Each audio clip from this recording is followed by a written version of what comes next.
Alright guys, Such Corbett here again today. Happy Saturday or whatever day you are happening to watch this video. Today I thought we would look in more detail on this Minnesota roster. Of course, Alex was announced yesterday and I got a very interesting comment on yesterday's video that we'll go into in a second related to the recent interview that Minnesota did with their coach Brian Saint and what that could potentially mean for how the rest of this roster is going to shape up. So we'll get into that in the coming minutes. Like if you guys enjoy, subscribe if you are new. Before we get into it, just wanted to touch on briefly a quick channel update. Don't want to do the whole, like back in the day I remember when YouTube people would do like whole update videos, right? I remember doing a couple of those on some previous channels I had.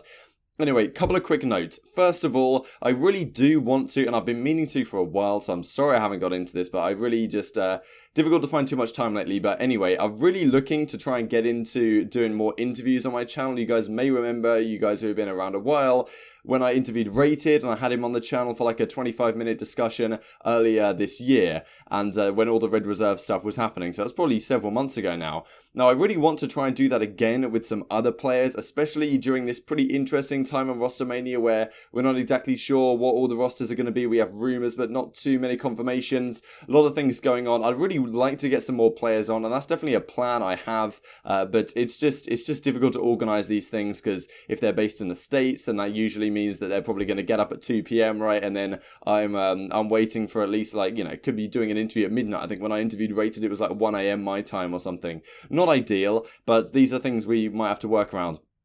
Anyway, be interested to hear your guys' thoughts below on which players you would prefer me to try and reach out and try and get hold of. Of course, if you guys are going to say like Scump and Censor and these kind of names, fair enough. Of course, I'm sure a lot of people would be interested to hear their thoughts, but it may be unattainable to get them on the channel. We can only try. I only have a certain degree of influence, but we can do our best, I guess. But yeah, I would encourage you guys not to necessarily say your favourite players, rather players that you think there's some interesting storylines around, or they might have an interesting perspective on things, or they're a good individual to talk to and they can expand to some degree. I think a guy like Clayster might be an interesting one to bring on. I have my own ideas, but I thought if you guys wanted to contribute down below, that would be greatly appreciated as well. No more updates for now, but I may have something to say in the coming days, but yeah, we'll leave that for then. Anyway, moving onwards here, let's get into the actual content. A lot of rumours basically related to a few names. So Weeman, interestingly, Weeman, of course, on this units team in the latter half of the season, he did a tweet a while ago saying like, oh, everything's coming together, kind of implying almost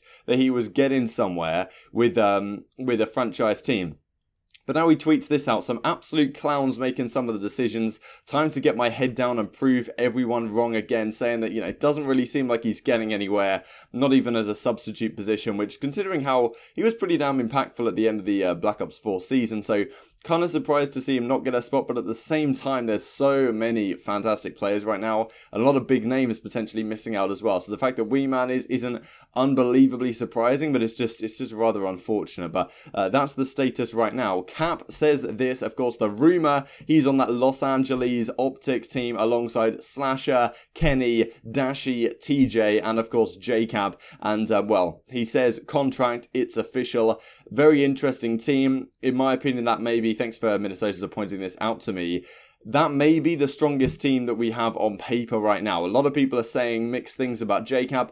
Personally, I think he's got to be a very valuable player in terms of his intangibles. He may not be the player he once was. I mean, back in Black Ops 1, people were considering like the best player in the game. That just kind of shows you how long this guy's been around, right? If Black Ops 1 was maybe his best game, and that was, well, 9 years ago now, and of course he's been playing Call of Duty for much longer than that and can still get on a team like this, that is, if that is true, that is really a testament, of course. When the announcements do come out, of course, we will go into more detail here on exactly what the strengths and weaknesses of these teams are, how they're going to match up, what we can expect to see in this game, because I think a lot of it is going to be game dependent. We can't just look at a Black Ops 4 lens here. I think is a really key takeaway to take away in the coming days. Now, Frosty, of course, rumoured to be on the Florida team alongside Prestini. And yeah, so Halo Esports tweets out this, like a kind of OG back in the day Halo reference. Frosty says it's time to get a chip in CoD. Prestini says, you know, rotating light. Now, these guys are rumoured to be teaming together. We have Havoc as well rumoured. Skies, Days and Morks, I think, is the rest of the squad. So I remember Pristini was saying that, a world champion not even being able to be picked up yet. And then a few days later he says, I've got a team of young guns that kind of underrated players, that kind of idea. Frosty obviously isn't a young gun, definitely could be underrated though, considering how impactful this guy was at the end of the Black Ops 4 season. Got better and better throughout the season, as we were saying that he would throughout the entirety of it. And here he is winning a championship back in Halo, one of the all-time Halo greats. Now he's looking to do it in CoD. I think he is a fantastic pickup for Florida if that does indeed go ahead. Slacked says announcement soon. Who knows exactly what announcement this will be, but he is rumoured to be on the Seattle team alongside Octane, Enable, Karma and Apathy is the rumour right now. Maybe even sent there as a substitute. There's been rumours around, but nothing confirmed, of course. Whether this is franchise related, thanks to Atomic CoD, of course, for pointing this out to me. But yeah, whether this is franchise related, who knows? He has just got married, so I doubt the announcement is outside of Call of Duty related. I'd be pretty mad if he had some other things going on. Anyway, T-Tiny then. We've heard rumours that this guy could be a consideration for some franchise spots. I think he really came on the scene in the World War II days at that Northern Arena. Or maybe it wasn't the Northern Arena, but it was some Canadian event that he came to, and he was kind of frying, and people were like, who is this guy? And then he played recently in that Black Ops 2 throwback tournament. And he says here, the Minnesota Cold is different, can't do this no more. Now, look, I don't know whether this is related to Minnesota at all, but he has been rumoured to be getting a substitute spot somewhere. He's in Minnesota, obviously, right now for some reason. And Androdite says, maybe there's something going on there. Who knows? Thought I'd bring it to your guys' attention, because if he does end up signing there, and I did see this tweet and didn't mention it, I'd feel like maybe Androdite deserves his props for seeing this when I didn't. Now, to follow up on yesterday, we talked about the whole Merk, Rambo potential coaching situation. I remember there was a comment on yesterday's video saying that maybe Merk could even be coaching the Chicago teams. I think he might be living there right now, which is definitely a possibility. Of course, Maven says this. I think it's funny that people think Joe may return or play or coach. I don't know who thinks he's going to return to play. I think that would be pretty outrageous. I don't know anyone who's actually been saying that. Who knows? Like maybe his time has come. He's always been pretty nice, to be honest, when I've seen him play. Like even back in the Black Ops 3 days, after he retired and then he played the 2v2 series with Nadeshot. Like Merk was always on the hard carry, man. He's a great player. I would revoke that team's franchise spot immediately. Joe is commentating with me forever, so thanks to Nas for pointing this out to me. But then, of course, he expands all jokes aside, saying that to some degree, of course, obviously he's joking, right? Like, come on. Nothing is set in stone yet. We both need to negotiate terms for the new league. However, my hope is that you'll be seeing us commentating for a long time. I hope that we get that jet we asked for. So round 11 stats, pretty cool here related to the Black Ops 4 records. Just thought I'd run this past you guys. Good Twitter account, this at R11 stats. Hardpoint damage and kills. So this is the graphic they made. Most hardpoint kills, 49. We didn't even see a 50 this season. Highest KD ratio, 16 to 0 for Scrap CG. I think I remember that, but I'm not exactly sure what it occurred on. Hook with a 21 S&D kills, some damage ratios as well. In most EKA being 59 from Dylan CoD. Maybe that was even in that frequency hardpoint comeback against Luminosity. Dashiano as well. I thought a bit of a throwback, right? Having covered the whole Black Ops 4 season, and I'm sure a lot of you guys watched it as well, reliving some of these great moments as we look forward within only a couple of weeks' time to Modern Warfare launching October the 25th, which is like less than 2 weeks away, which honestly is madness to me. Anyway, Crone CDL Intel does a little bit of an update here on Toronto. Now, these are some names we've heard before. Methods, Brack, Looney, Lucky Metals, and Kleenex. It's possible that Toronto are doing this whole Paris thing where they announce their 7 players, maybe even 8 players, 9 players, whatever, and they say, this is our roster. We're going to choose our players when the time comes.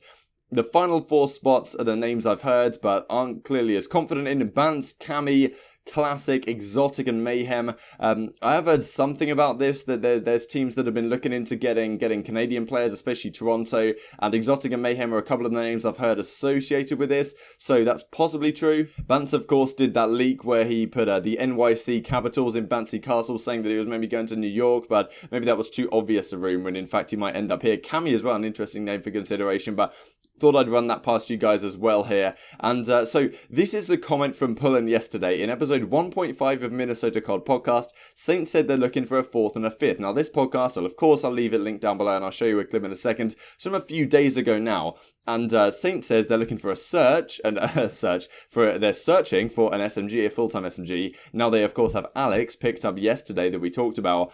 And the 5th they're looking for is an in-game leader. That's what he says in this video. Let's roll the clip. So what are you looking for as we look to fill out these next few roster spots? Definitely want to get some players, you know, who kind of just fit the needs of the team. I mean, we already have a super solid main AR in Assault, and we have 2 players who are definitely more on the flexible side with Garet and Silly. I mean, both of them can pretty much fill any style of role.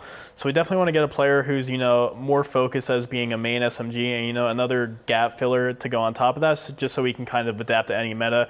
And, you know, ideally for like the other gap filler, we definitely want someone who's a bit more of an in-game leader who can kind of, you know, lead the team in-game. So the rumoured team is as follows. Minnesota, Alex, Asim, Silly, Godarex and Assault.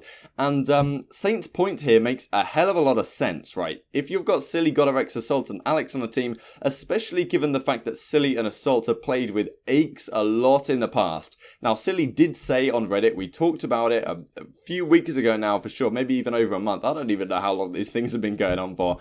But Silly said pretty explicitly he's not going to be teaming with Aches this season. And Aches is rumoured to be going to this Los Angeles team. But, you know, for whatever reason that might be the case. What other in-game leader type players are there really remaining in the scene right now? Looney seems to be locked up on Toronto. You've got JCap on this Los Angeles team. You've got Aches on this Los Angeles team. Like Clayster is over at the Dallas squad, right? Crim6, right? What other players have you got that are potential kind of in-game leaders? The only guy that really comes to mind for me is a guy like Spacely, right? He might be a decent candidate for a squad like this. You put Spacely in here, it wouldn't be the end of the world. I'm not sure it's jumping out on paper as being a phenomenal roster, but at the end of the day, what do you put in instead of Asim to make this team look like a phenomenal roster? And Asim is surely not an in-game leader. He's a really young guy. He's very talented. In Black Ops 4, was a very talented guy, but a lot of the times made too many mistakes for my liking, over-challenging, kind of flying out too early. And he's a guy who needs, like, veteran leadership. And you'd have thought Silly could kind of provide that to some degree. But in the teams that Silly has had success in, he's had other players working on the in-game leadership type of role. Like back in the United days, Gunless was a very vocal player. Of course, on the Evil Geniuses team when they won the World Championship with Aches there as well. That seemed to be very successful for them. And there's no other clear in-game leadership type figures on this team. So if you're not going to get Asim, which is rumoured, now I have no reason to really disbelieve this rumour from Kroenke, but you know, it definitely does make a lot of sense what Saint is saying, that maybe Asim isn't the best candidate here. Who would you go for? If Aches is still on the market, in my opinion, I would take him, right? Reunite 3 of the 4 World Championship winning World War II team. Bring in Alex and Godarex, the young guns. Like, we really could be talking about a hell of a squad here. And we have some real versatile players here as well. Like Godarex, Silly and Asim are all, and Alex even are very versatile players. Asim is kind of unproven. So, look, if you're not going to get Asim, who do you get on this team that isn't potentially locked up? Aches, we don't know where he's going. And Spacely would be my second pick, to be honest, if Aches has been locked up. Maybe I'm missing a player that you guys can let me know of. But I'm really intrigued to know what announcement we will get here, especially given that, you know, pretty much Kroenke has been correct on everything so far. Is there going to be a time that comes where he might be wrong on something? So yeah, I hope you guys enjoyed the video. Like if you did, subscribe if you're new as always. I'd greatly appreciate it. Just leaving you with this screenshot here talking about analyst and support staff salaries. And as Kroenke said, some I've heard are making the minimum pro player salary 50k a year. Some I've heard are on a lot more, which is incredible to think about. The fact that like even Easy Mac, right, coming from making Twitter scoreboards early this year, is now on Atlanta, FaZe, whatever, make an absolute bank. So honestly, crazy scenes. But if this isn't the esports bubble in action, then I don't know what is. Maybe we can talk about that in coming days. Like if you guys enjoyed it, subscribe if you're new as always. Thanks for watching, and I'll see you next time.